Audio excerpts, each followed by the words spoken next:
Bismillahirrahmanirrahim. Perkenalkan, nama saya Rida Mulyani, NPM 180102102-196. Saya mahasiswi Universitas Hamzah Wadi Selong, kelas 7B. Pada kesempatan ini saya akan menyampaikan makalah tentang pendidikan multikultur dalam pelajaran IPS dalam rangka memenuhi tugas akhir untuk mata kuliah pendidikan multikultural. Multikulturalisme merupakan institusionalisasi dan keanekaragaman kebudayaan yang dimiliki oleh kelompok-kelompok tertentu di dalam suatu negara. Multikulturalisme juga merupakan paham yang mengakui perbedaan dan keberagaman dalam suatu bingkai kebersamaan dan kesederajatan.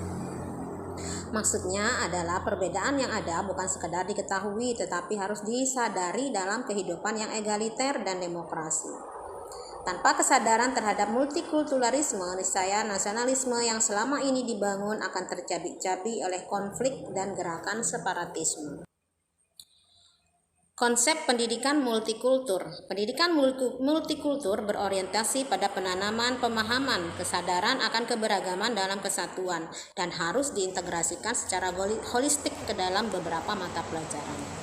Model pendidikan multikultur harus bertitik tolak dari kompetensi yang harus dimiliki oleh siswa yang sebagai warga negara, yaitu antara lain memiliki pengetahuan dan pemahaman terhadap keberagaman.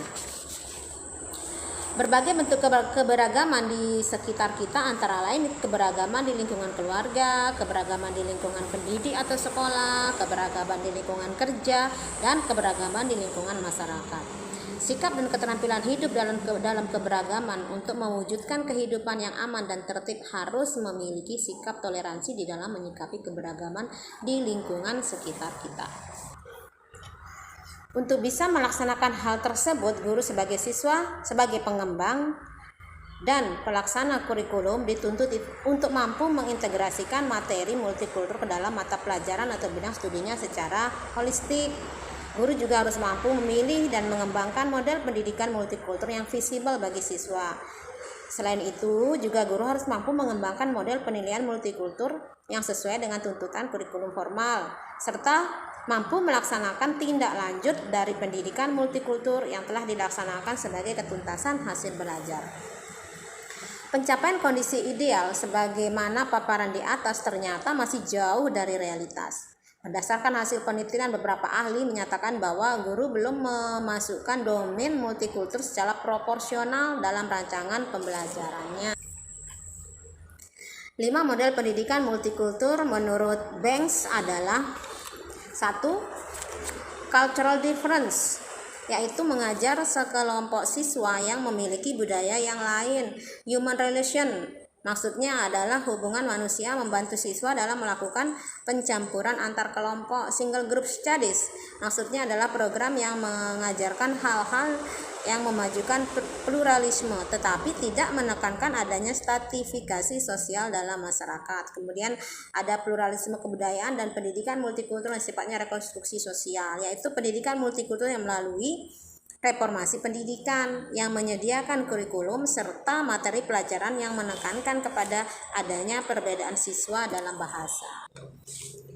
Ada sejumlah rasional yang mendasari mengapa pendidikan multikultur itu sangat penting dikembangkan. Rasional utamanya adalah untuk menjadikan masyarakat terdidik memiliki jiwa, sikap, dan keterampilan diri dalam menyikapi perbedaan, untuk menumbuhkan nasionalisme kebangsaan.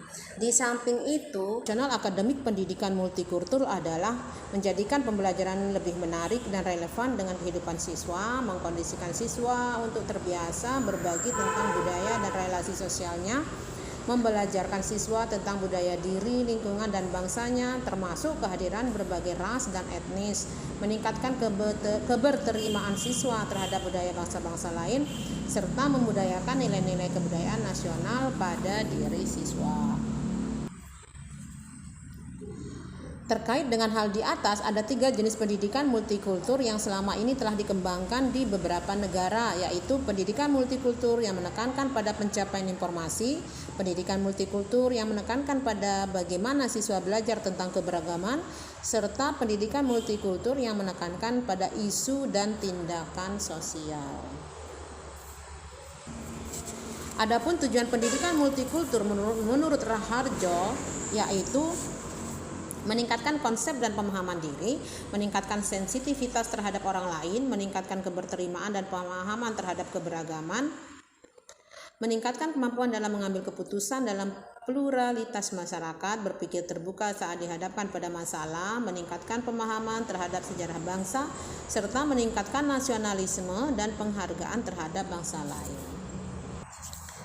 Ada juga pendapat lain yang menyatakan tentang tujuan daripada pendidikan multikultur, yaitu menyiapkan peserta didik menjadi orang yang sensitif terhadap tantangan masyarakat yang pluralis, sehingga pada saat mereka terjun sebagai warga masyarakat secara real telah memiliki pengetahuan dan keterampilan untuk melakukan aksi-aksi sosial dalam menyikapi konflik-konflik yang terjadi sebagai dampak dari pluralitas masyarakatnya.